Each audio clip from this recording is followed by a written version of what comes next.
2-3 দিন ধৰি অসমৰ সংবাদ মাধ্যম যোগেদি সদৌ অসম আদিবাসী ছাত্ৰ সন্থাই ধাৰাবাহিকভাৱে সংবাদমেল পাতি বিভিন্ন জিলাত সদৌ অসম ট্ৰাইবেল সংঘৰ সম্পাদক প্ৰধান চিচিতৰ মুখ্য সমন্বয়ক আদিত্য কাকলি ডাঙৰীয়াৰ বিৰুদ্ধে বিভিন্ন মিছা অভিযোগ উত্থাপন কৰি কেইবাৰ ভিত্তিহীনভাৱে অপপ্ৰচাৰত লিপ্ত হৈছে। সেইবাবে আমি শোণিতপুৰ জিলা ট্ৰাইবেল সংঘই এই অপপ্ৰচাৰত লিপ্ত হোৱাৰ বাবে সদৌ অসম আদিবাসী ছাত্ৰ সন্থাক তীব্ৰ গৰিহণা আৰু ধিক্কাৰ দিছোঁ। আমি তেখেতসকলকো স্পষ্টভাৱে ককাই দিব বিচাৰিছোঁ যে তেখেতসকলে আমাক জনজাতিসকলৰ ভালকৈ তেখেতসকলক অধ্যয়ন কৰিব লাগে। অধ্যয়ন নকৰাকৈ তেখেতসকলে টুলুঙা মন্তব্য আগবঢ়াইছে। মই তেখেতসকলৰ বিষয়লৈও আমি শোণিতপুৰ জিলাই কিছু তথ্য তেখেতসকলৰ ওপৰত মানে প্ৰকাশ কৰিব বিচাৰিছোঁ। তেখেতসকলৰ ব্ৰিটিছ উপনিৱেশ গঢ়ি তোলাৰ আগৰে পৰা কেইডোখৰত বা ৰাজ্যত থকা লোকসকলেহে খিলঞ্জীয়া ইণ্ডিজিনাছ লোক হয়।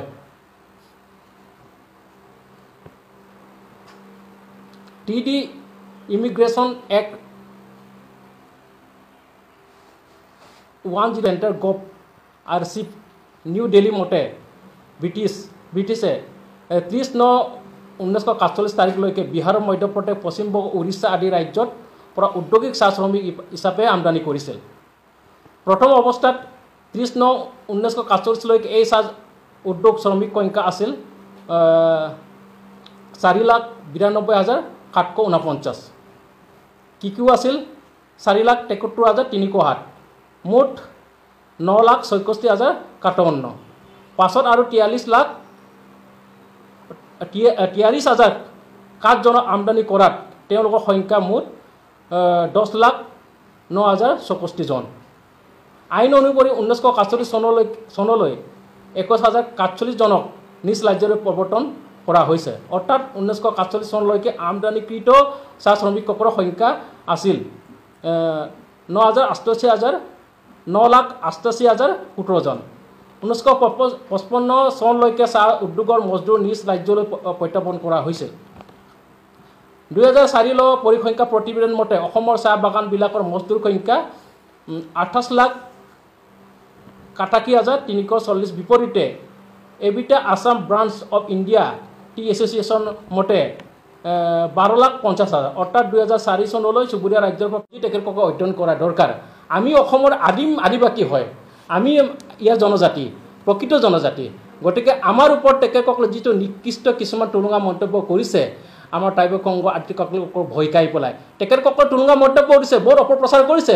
কিন্তু অপপ্ৰচাৰত আমি দেখা গৈছে যে আমাৰ ট্ৰাইবেল সংঘক আমাৰ সম্পাদক প্ৰধান আদিসকল ডাঙৰীয়াক তেখেতসকলে ভয় কৰিছে।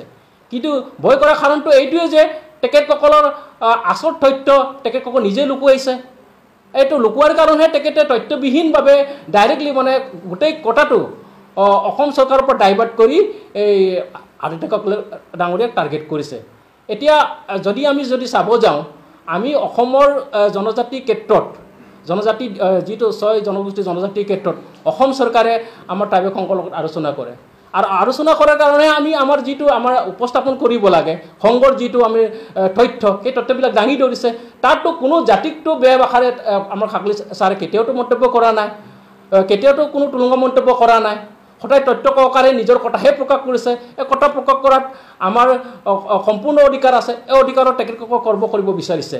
গতিকে আমি তেখেতসকলক অনাগত দিনলৈ এনেকৈ যাতে টুলুঙা মন্তব্য দিব নালাগে আমিও ককিয়াই দিছোঁ। তেখেতসকল যদি এনেকৈ কম্পাৰ্টমেণ্ট পাতি আমাক সদায় ধাৰাবাহিক আক্ৰমণ কৰি থাকে, আমিও কেতিয়াও এনেকৈ মনে মনে বহি থকা আমি জনজাতি নহয়। আমাৰো তেনেকুৱা মানে উত্তৰ দিয়া আমাৰ প্ৰত্যুত্তৰ আমাৰ এটা শক্তি আছে। এই শক্তিৰ মতে আমি তেখেতসকলক সদায় আমি প্ৰত্যুত্তৰ দি যাম। গতিকে অনাগত দিনত অসমখন শান্তিভাৱে এটা চলি থাকিবৰ কাৰণে তেখেতসকলে যাতে টুলুঙা মন্তব্য নকৰি এই কিছুমান অযুক্তিকৰ কথা যাতে প্ৰকাশ নকৰে, তেখেতসকলে আমি শোণিতপুৰ জিলা ট্ৰাইবেল সংঘই পুনৰ ককিয়াই দিছোঁ। আৰু আশা কৰিছোঁ অনাগত দিনত তেখেতসকলে নিজেই চিন্তা চৰ্চা কৰিব। আমাৰ কাকলাৰীদাৰ ওচৰত বা ট্ৰাইবেল সংঘৰ ওচৰত তেখেতসকলে ক্ষমা মাৰ্জনা বিচাৰিব লাগে।